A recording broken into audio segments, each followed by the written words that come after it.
ആളിനെ കാണാൻ പറ്റില്ല. പക്ഷേ ഏതാണ്ടൊരു മല ഇടിഞ്ഞ് വീഴുന്നത് പോലെയാണ് വീഴുന്നത്. അവിടുന്ന് എൻ്റെ മുമ്പിലെടുത്ത് ചാടുക. ശ്രീരാമൻ്റെ കാലത്തും ഇപ്പോഴുമുള്ള ഒരു കരടി രൂപത്തിലുള്ള ഒരു മഹാനായ സന്യാസിയായിരുന്നു ജാംബവാൻ. അദ്ദേഹവുമായിട്ട് ബന്ധപ്പെട്ട ഒരു സ്ത്രീ ആണ് എൻ്റെ ഇപ്പോഴത്തെ ഭാര്യ. എൻ്റെ ഇപ്പോൾ കാണുന്ന ഈ ശരീരത്തിൽ എല്ലാ അസ്ഥികളും ഒടിഞ്ഞ അസ്ഥികളാണ്. എല്ലാ അസ്ഥികളും ഒടിഞ്ഞ അസ്ഥികളാണ്. അവസാനം ഈ നെഞ്ചത്തെ അസ്ഥികൾ ഒടിഞ്ഞ് ഞാൻ കിടക്കുമ്പോൾ ചികിത്സിക്കാൻ പോയില്ല. എന്നെ കൊല്ലാൻ പറ്റിയില്ല എന്നുള്ളത് വേറൊരു കാര്യം. അന്നൊന്നും എനിക്കിത് ആരാന്നറിയില്ല. പിന്നെ കാലങ്ങൾ കുറേ കഴിഞ്ഞപ്പോഴാണ് ഞാൻ ചെയ്ത ഒരു പാപത്തിൻ്റെ ഫലമാണ് ഉണ്ടായത്. എനിക്ക് ഏറ്റവും ഭയം ഉണ്ടാക്കിയ ഒരു പ്രേതാനുഭവമാണ് ഇപ്പോൾ ചോദിച്ചത്. അതെൻ്റെ ഈ വീട്ടിലിരുന്ന് തന്നെ ഈ ബെഡിലായിരുന്നു. അതൊരു ദിവസമല്ല, 2-3 വർഷം തുടർച്ചയായിട്ടുണ്ടായി. ഞാൻ അക്കാലങ്ങളൊക്കെ ഇപ്പോൾ പറയുന്ന വേദങ്ങളെപ്പറ്റിയും ഉപനിഷത്തെപ്പറ്റിയും ഒക്കെ പറയുന്നത് എൻ്റെ 35-38 വയസ്സ് കാലത്ത് വായിച്ച പുസ്തകങ്ങളെ പറ്റിയാണ്. പിന്നീട് ഞാനൊന്നും വായിച്ചിട്ടില്ല. അതെല്ലാം ഇവിടെ ഇരിപ്പുണ്ട് പുസ്തകങ്ങളിൽ. അങ്ങനെ അത് ഇവിടെ ഇരുന്ന് ഞാനങ്ങനെ വായിക്കുമ്പോൾ ആരോ ഒരാൾ ഇതിൻ്റെ മണ്ടയ്ക്ക് ചാടുക, അവിടുന്ന് എൻ്റെ മുമ്പിൽ ചാടുക. മുമ്പിൽ ചാടുന്നതായിട്ട് എനിക്ക് കാണാം, പക്ഷേ ഉടനെ അങ്ങ് അപ്രത്യക്ഷമാകുക. ഇത് സ്ഥിരമായി ഞാൻ വളരെയധികം കഷ്ടപ്പെട്ടു. ഇത് പേടി കൊണ്ട് ഞാൻ കിടുങ്ങുക വരെ ചെയ്തു. ഇത് ആരാണെന്നും അറിയത്തില്ല, എന്താണെന്നും അറിയില്ല. അതൊരു വല്ലാത്ത അനുഭവമായിരുന്നു. ആളിനെ കാണാൻ പറ്റില്ല, പക്ഷേ ഏതാണ്ടൊരു മല ഇടിഞ്ഞ് വീഴുന്നത് പോലെയാണ് വീഴുന്നത്. അവിടുന്ന് എൻ്റെ മുമ്പിലെടുത്ത് ചാടുക. ശ്രീരാമൻ്റെ കാലത്തും ഇപ്പോഴുമുള്ള ഒരു കരടി രൂപത്തിലുള്ള ഒരു മഹാനായ സന്യാസിയായിരുന്നു ജാംബവാൻ. അദ്ദേഹവുമായിട്ട് ബന്ധപ്പെട്ട ഒരു സ്ത്രീ ആണ് എൻ്റെ ഇപ്പോഴത്തെ ഭാര്യ. അവൾക്ക് സുഖമില്ലാതെ മുറിക്കകത്ത് കിടക്കുന്നത് കൊണ്ടാണ് അദ്ദേഹം അത്രയും വലിയ അക്രമം ഇവിടെ കാണിച്ചത്.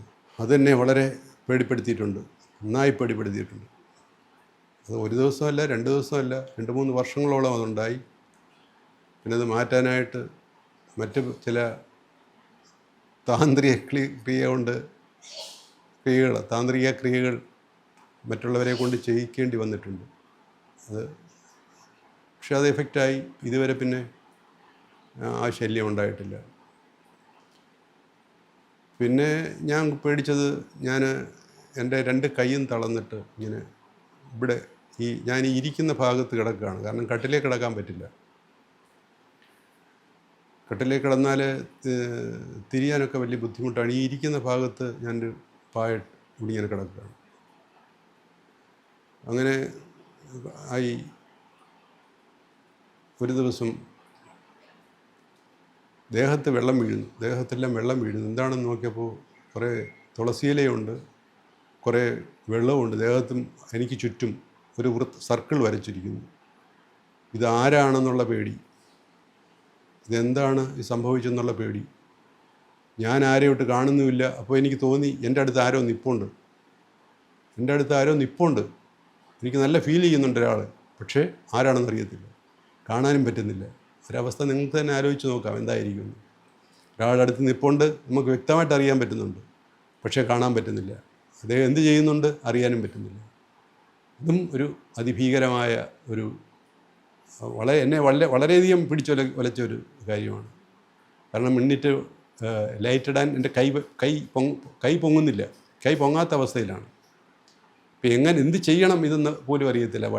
ഒരു വടി കൊണ്ടോ സ്റ്റിക്ക് കൊണ്ടോ എന്തെങ്കിലും വെച്ച് സ്വിച്ച് ഓൺ ചെയ്യാനേ എന്നെക്കൊണ്ട് പറ്റുള്ളൂ. ആ ഒരവസ്ഥയിലായിരുന്നു ഞാൻ. പക്ഷേ പെട്ടെന്നുള്ള വെള്ളം ശരീരത്തിൽ വീണപ്പോൾ ചാടി എണീറ്റതോടുകൂടി എൻ്റെ കൈ രണ്ടും നേരെയായി, കൈയുടെ പ്രശ്നങ്ങളും മാറി. അപ്പോഴാണ് എനിക്ക് മനസ്സിലായത് ഇതേതോ പൂർവ്വജന്മ കൃത കർമ്മദോഷം കൊണ്ടുണ്ടായതാണ്. എൻ്റെ മിക്ക കാര്യങ്ങളും അങ്ങനെ ഉണ്ടാകുന്നതാണ്. എൻ്റെ ഡയബറ്റിസ് ആയാലും, എൻ്റെ ഇപ്പോൾ പറഞ്ഞ ഈ 2 കൈ തളർന്നതായാലും, ഇതെല്ലാം പൂർവ്വജന്മങ്ങളിൽ ചെയ്തു പോയ കർമ്മദോഷങ്ങൾ കൊണ്ടുണ്ടാകുന്നതാണ്. അതുപോലെ മറ്റൊരു കർമ്മദോഷവും എനിക്ക് ഓർമ്മയിൽ വരുന്നു ഇപ്പോൾ പറഞ്ഞു വന്നപ്പോൾ. ഞാൻ പാലക്കാട് ജോലിയായിട്ടിരിക്കുമ്പോൾ പ്രസിദ്ധയായ ഒരു കൊച്ചു മൂകാംബിക എന്ന് പറയുന്ന സിദ്ധയായ സ്ത്രീ, നല്ല സിദ്ധയാണ്, അവർ ഞാൻ താമസിക്കുന്ന കെട്ടിടത്തിൻ്റെ അടുത്ത് വന്ന് താമസമാക്കി. എന്നിട്ട് രാവിലെ എണ്ണീറ്റിട്ട് അവർ കുളിച്ച്, അവർ വെളുപ്പിന് എണ്ണീക്കും ആ സ്ത്രീ. എണ്ണീറ്റിട്ട് അവരുടെ കയ്യിലൊരു ശൂലമുണ്ട്. ആ ശൂലം ഇങ്ങനെ, ആ ശൂലത്തിൽ ഈ ഒരു നാരങ്ങ എടുത്തിട്ട് ഇത് എൻ്റെ പേര് പറഞ്ഞ് അത് കോർത്തിട്ട് അവിടെ ഒരു ശിവനമ്പലമുണ്ട്. ആ ശിവനമ്പലത്തിൻ്റെ ഇടത്തെ വശത്താണ് ഞാൻ താമസിക്കുന്നത്. അവൻ്റെ വലത് വശത്താണ് ഈ സ്ത്രീ താമസിക്കുന്നത്. അതിൻ്റെ ഒരു ചുറ്റി അവനെ എനിക്ക് കൊല്ലണം എന്നും പറഞ്ഞിട്ട്. പക്ഷേ ഞങ്ങൾ തമ്മിൽ നേരിട്ട് കാണാൻ പറ്റിയിട്ടില്ല. ഒരു ഗുണമുണ്ടായി, അക്കാലത്ത് ആ നാട്ടിലുണ്ടായിരുന്ന മിക്കവാറും എല്ലാ രോഗികളുടെയും രോഗം അവരുടെ ആ സിദ്ധി കൊണ്ട് ഭേദമാക്കി. ഒരുപാട് പേരുടെ രോഗം ഭേദമാക്കി. അപ്പം അങ്ങനത്തെ ഒരു ഗുണമുണ്ടായി. എന്നെ കൊല്ലാൻ പറ്റിയില്ല എന്നുള്ളത് വേറൊരു കാര്യം. അന്നൊന്നും എനിക്കിത് ആരാന്നറിയില്ല. പിന്നെ കാലങ്ങൾ കുറേ കഴിഞ്ഞപ്പോഴാണ് ഞാൻ ചെയ്ത ഒരു പാപത്തിൻ്റെ ഫലമാണ് ഉണ്ടായത്. അവരുടെ മക്കളെയെല്ലാം കൊല്ലിച്ചു. അങ്ങനെ പറയുമായിരുന്നു അവർ. എൻ്റെ മക്കളെയെല്ലാം നീ ചുട്ടു തിന്നു എന്നാണ് പറയുക. എൻ്റെ മക്കളെയെല്ലാം നീ ചുട്ടു തിന്നു, നിന്നെ ഞാൻ ഇതേ ഓർക്കുന്ന പോലെ തന്നെ ഞാൻ ഓർക്കുമെന്ന്. ഏതായാലും ആ സ്ത്രീ ആരാണെന്ന് വ്യക്തമായി മനസ്സിലായിട്ട് എനിക്കിപ്പോൾ ഏതാണ്ട് ഈ വർഷം ആദ്യമായിട്ട് ആ വ്യക്തിയെ തിരഞ്ഞ് ഞാൻ മൂകാംബികയിലെത്തി. പലരോടും ചോദിച്ചു. എനിക്കവിടെ അറിയാവുന്ന കുറേ സുഹൃത്തുക്കളുണ്ട്.